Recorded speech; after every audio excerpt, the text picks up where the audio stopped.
Hello guys, எல்லோரும் எப்படி இருக்கீங்க? நல்லா இருக்கீங்க நம்புகிறேன். இன்றைக்கி என்ன ரெசிபி பார்க்க போகிறேன்னா சுரைக்காய் கூட்டு தான். நிஜமாக சொல்கிறோம், அவ்வளோ சூப்பராக இருக்கும். கண்டிப்பாக நான் சொல்கிற மாதிரி ட்ரை பண்ணுங்கள், அட்டகாசமாக வரும்.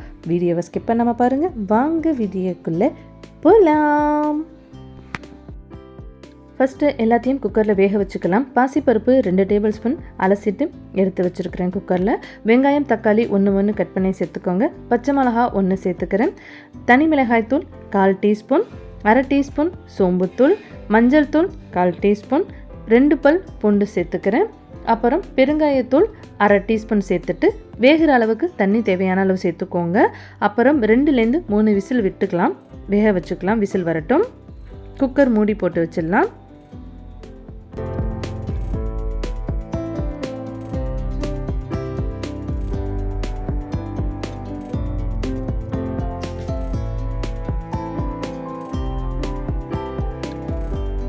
இப்போது குக்கர் திறந்து பார்க்கலாம். நல்லா வெந்திருக்கு பாருங்கள்.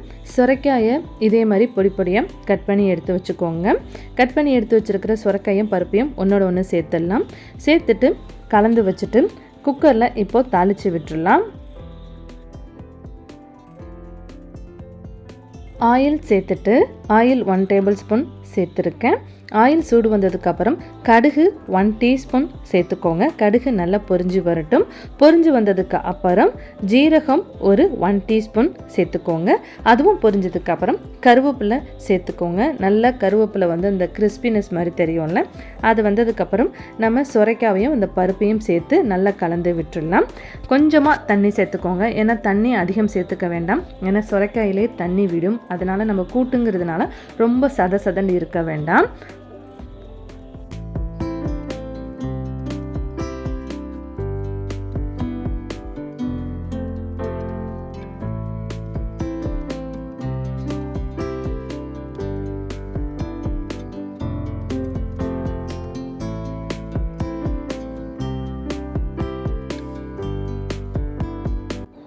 தேவையான அளவு உப்பு சேர்த்துக்கோங்க. நீங்கள் கூட்டு வந்து நல்ல காரமாக சாப்பிட்ற மாதிரி இருந்துச்சுன்னா இன்னும் கொஞ்சம் மிளகாய்த்தூள் சேர்த்துக்கோங்க.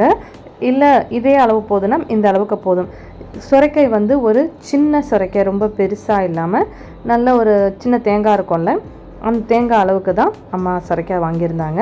அப்புறம் தேங்காய் வந்து 1.5 டேபிள் ஸ்பூன் அரைச்சி சேர்த்து அதையும் நல்லா கலந்து விட்டுடலாம். கலந்து விட்டுட்டு உப்பு, அந்த லைட்டான காரம் எல்லாம் சரியாக இருக்கான்னு ஒரு தடவை செக் பண்ணிவிட்டு வேக வச்சிடலாம்.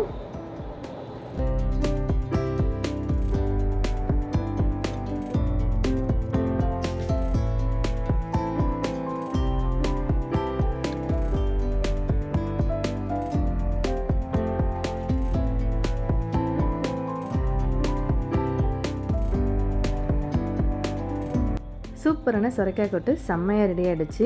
நிஜமாக சொல்கிறோம், அவ்வளோ சூப்பராக இருக்கும். நம்ம தண்ணியே சேர்த்துக்கல, எவ்வளோ அழகாக அந்த சதன்னு வந்திருக்கு பாருங்கள். தேங்காய் மட்டும்தான் சேர்த்துருக்கோம், கொஞ்சமாக தண்ணி, அந்த பருப்பு தண்ணியை மட்டும்தான் கழுவி சேர்த்துக்கிட்டோம்.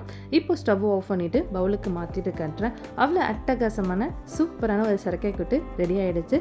சிம்பிளாக செய்யக்கூடிய ரெசிபி தான். கண்டிப்பாக ட்ரை பண்ணி பாருங்கள். ட்ரை பண்ணி பார்த்துட்டு எப்படி வந்திருக்குன்னு மறக்காமல் கமெண்ட்ஸில் சொல்லுங்கள். நிஜமாக சொல்கிறேங்க, அவ்வளோ சூப்பராக இருக்கும். வீடியோ பிடிச்சிருந்துச்சுன்னா லைக் பண்ணுங்கள், ஷேர் பண்ணுங்கள், கமெண்ட் பண்ணுங்கள், சப்ஸ்கிரைப் பண்ண மறக்காதீங்க. வீடியோ பார்த்ததற்கு நன்றி.